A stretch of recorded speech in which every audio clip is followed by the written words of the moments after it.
Your breakthrough is often disguised as a breakdown. Keep trusting in God. Chosen ones, pay attention. This message is built and designed for you. Stay tuned. Valerie, talk to him. Chosen ones, listen close, because this is one of those truths that only awakened souls ever figure out.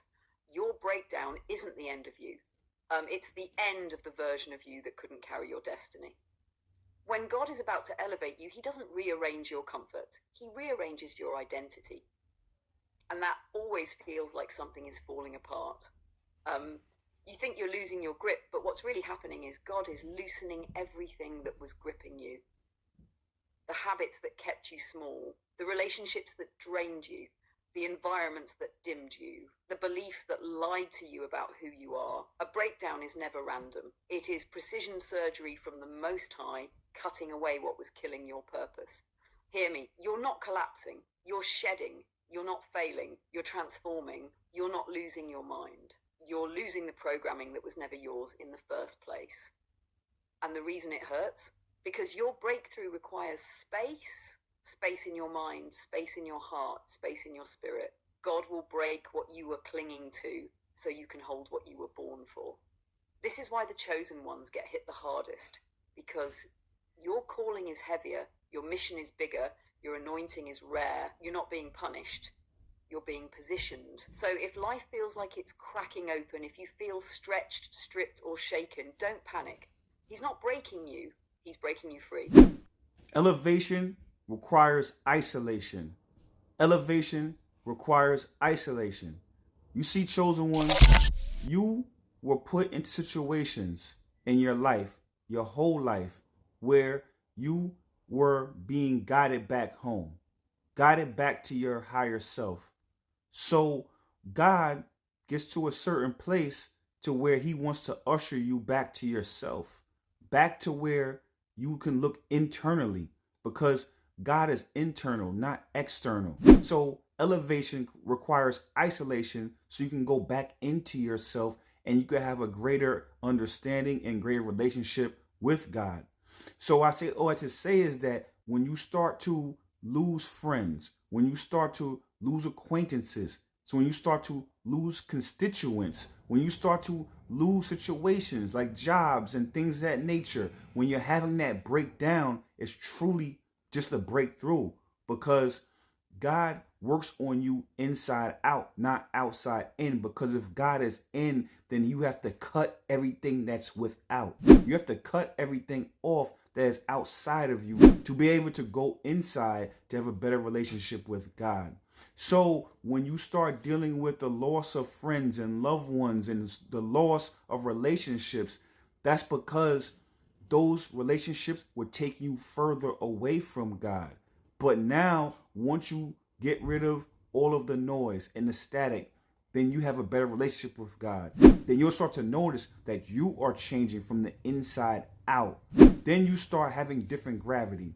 Then you start pulling people in places and things and scenarios and jobs and friends that are now more in sync with the best version of you. Valerie, talk to him. Chosen ones. Let me put this in a way your spirit is already nodding to. When God isolates you, he's not punishing you. He's upgrading your frequency. Isolation is not abandonment.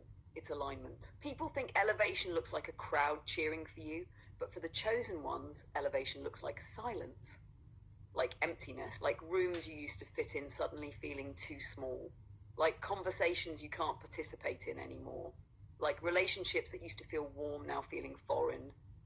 That's not loss. That's God clearing the runway, because the version of you that God is building cannot take flight with people who only knew how to crawl. Hear me, when you're surrounded by noise, you can't hear God. When you're surrounded by comfort, you can't grow.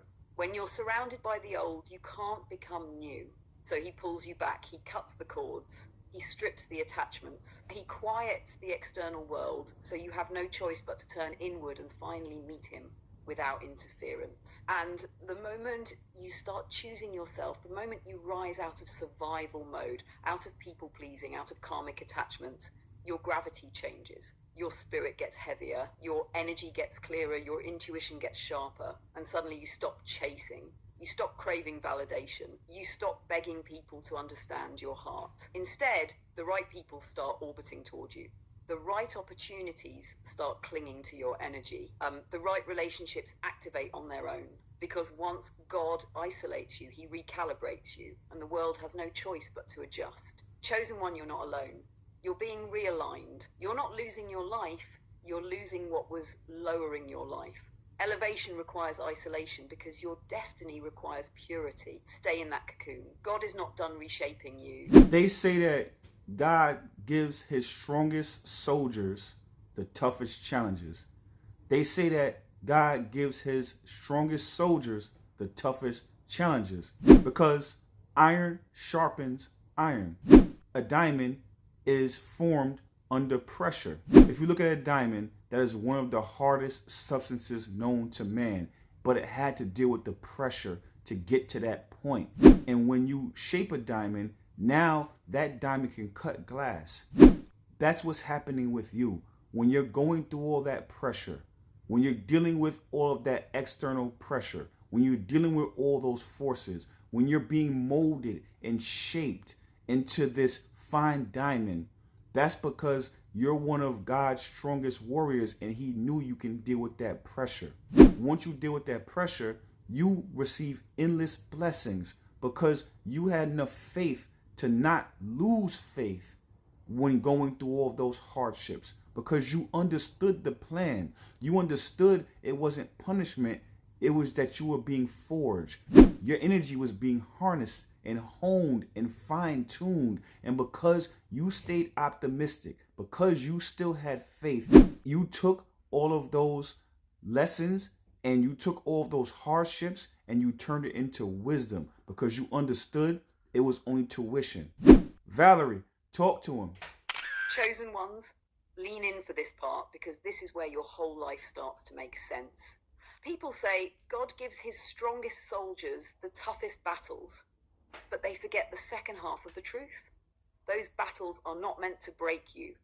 They're meant to build your blueprint. Pressure doesn't just create a diamond. Pressure reveals what was already inside the coal.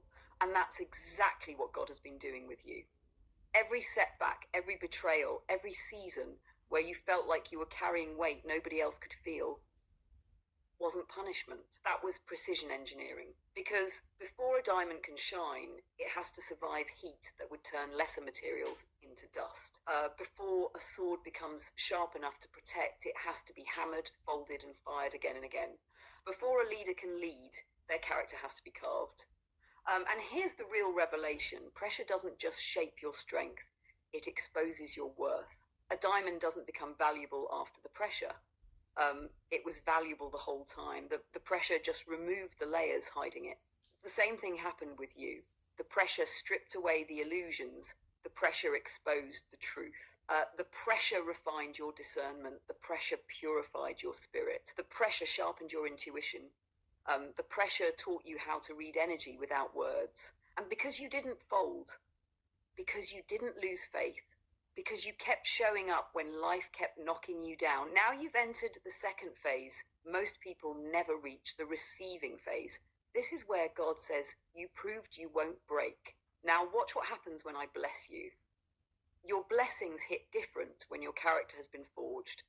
Your opportunities multiply when your soul is aligned. Your influence expands when your spirit has been sharpened. Your gifts activate when you've passed the tests meant to prepare you. Chosen one, you didn't go through all that pain for nothing. You were being formed, not punished. You were being trained, not tortured. You were being sculpted, not shattered. The pressure was tuition. The wisdom is the degree, and the blessings you're about to receive. That's the graduation. Hold your head high.